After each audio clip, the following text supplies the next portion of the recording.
So the question is, how does one capture the prayer life of St. Francis? The man was an amazing contemplative, probably the greatest of contemplatives. After all, he was the first to receive the stigmata. But, the friars had that difficulty of trying to somehow institutionalize a man who just could not be captured. It's very hard to put a frame on Francis. He always seems to break out of it, and particularly his contemplative prayer life. He was just such an amazing man who could just live in that intimate union with God. And so over the centuries, as the Franciscans are working on their reform movements, to put it mildly, there was always that drawback to the life of prayer as the first priority of our life.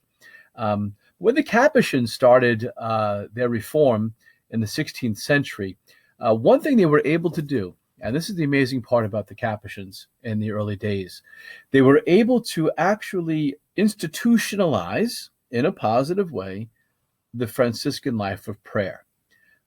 They made Francis's prayer life accessible to all the friars in the manner in which they wrote the constitutions. Now, first of all, when they wrote their constitutions, it wasn't just a matter of rules and regulations. They created the constitutions as a fence to protect the rule.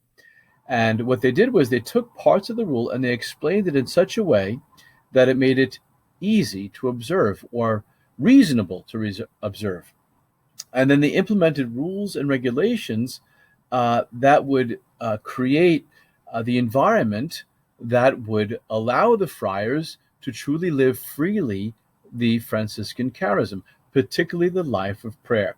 When you look at chapter 3 of the Capuchin Constitution of 1536, what you find is this beautiful explanation of the life of prayer, like why we go to pray. Mentions that we should have the fire of devotion always burning on the altar of our hearts, and then it talks about the prayer life, and it says, the true friar minor prays all the time.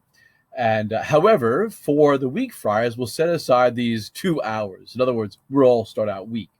So the Capuchins set aside 2 hours a day that would be set aside for mental prayer. And what they would do, they would gather in the chapel together as a fraternity. That every particular friary would gather in their friary twice a day for an hour of silence and mental prayer. So the entire community stopped everything they were doing twice a day for an hour, came together and sat silently in the chapel for a time of prayer. Now, sometimes I'm sure brothers use that for mental prayer. Some used it for contemplation. Some used it for spiritual reading. Some used it for Lectio Divina. But they entered into that hour of silent prayer. Perhaps some prayed the rosary or the stations during that time quietly in their place. But they took that time.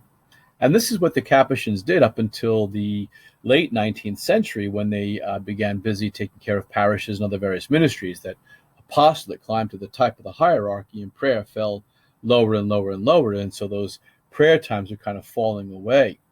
But when we were trying to renew the charism, renew that Francis's charism, we were trying to renew the early Capuchin life that protected the rule for 300 years unstained.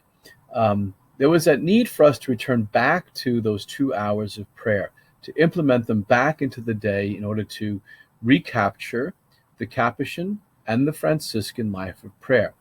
Now, St. Francis was a man who loved the Holy Eucharist. That'll probably be another interview we'll have about his complete and incredible devotion to the Lord's presence in the Holy Eucharist.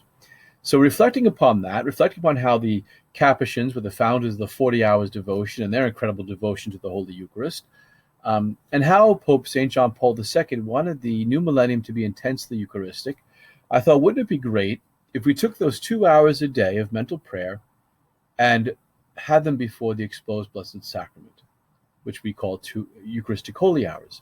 And so we were able to implement 2 Eucharistic Holy Hours into our schedule.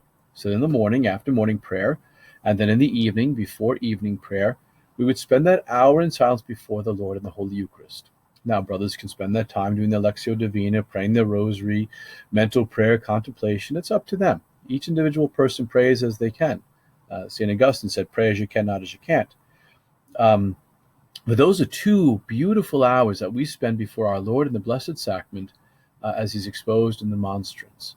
It's a beautiful way to enter into prayer. It's a beautiful way to try to bring back into our own life the Franciscan charism of prayer, that part of the charism that is essential for our life.